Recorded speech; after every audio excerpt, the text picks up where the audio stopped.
Hello বন্ধুরা, আজ তোমাদের একটা ঘটনা শোনাবো।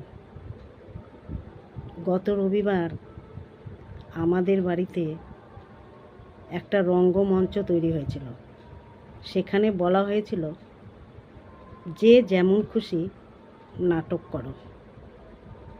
তা সেখানে কিছু মানুষ চোখের ভেতর শক্তিবাম লাগিয়ে নাটক করলো, কান্নার পাঠ। সে তো সত্যিকারের কাঁদবে না, সে বাম লাগিয়ে কান্নার পাঠ করবে। তাতে এমন অভিনয় করলো যে দর্শকের কাছে তারা সেরা হয়ে গেল। তাদের নাটক দেখে সত্যিকারের ভেবে অনেক হাততালি পড়ল। তার ভেতরে একজন ব্যক্তি তার জীবনের কথা বলে সত্যিকারের যে কেঁদে ভাসালো, তার প্রতি আক্রমণ হলো।